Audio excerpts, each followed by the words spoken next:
All right, this is Rachel. The other two canceled last minute, so um, just her. Here you are.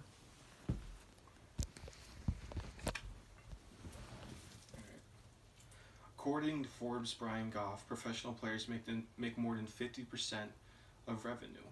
But I'm not here to talk about professional players.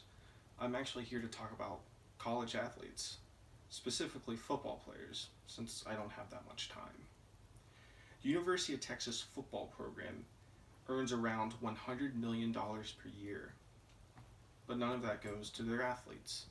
These are players who, according to Business Insider, practice up to 40 hours a week and earn millions of dollars of revenue, including likenesses in things such as advertisements, video games, movies. They don't see anything.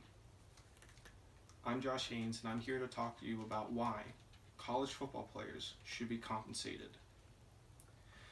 A common argument is that college football players are compensated, and that's through financial aid and scholarship. But according to college athletics and law, the average football student athlete had a market value of $456,612 per year.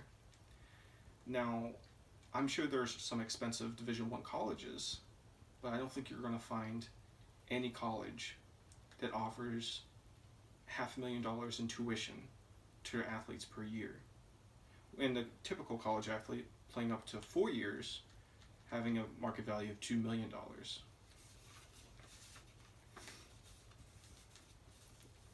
Going back 2 hours per week, according to Business Insider, a Division I football player practices 41.6 to 43.3 hours per week, and that's not including times in which they need to study or whenever they are at class. It also doesn't factor in the fall whenever they have to participate in football games. And a football game can take up to 4 hours in length in terms of play, and that doesn't even count pre-game and post-game.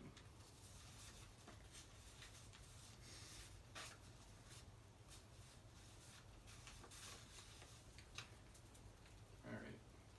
Now, of course, a lot of college football players do go on to the NFL.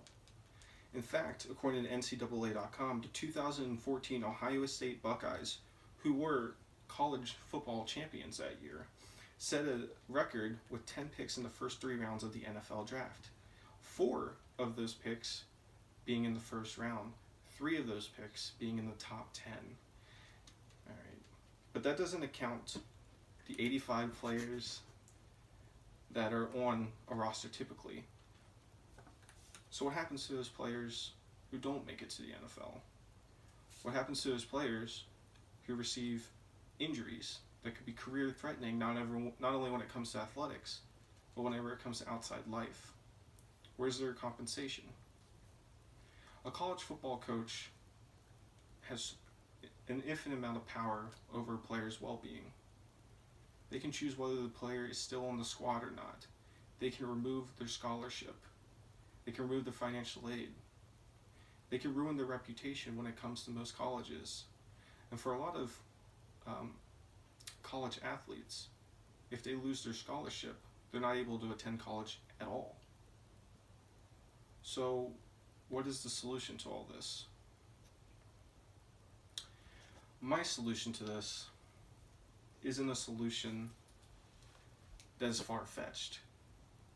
It might be far-fetched to offer more than 50% revenue to college athletes, college football players, but I believe that college athletes should receive stipends. I believe that each month a college athlete should be compensated for practice hours that they put in, and that there should be a livable wage for those hours. I believe that college athletes need this for their well-being whenever it comes to hunger or mental health.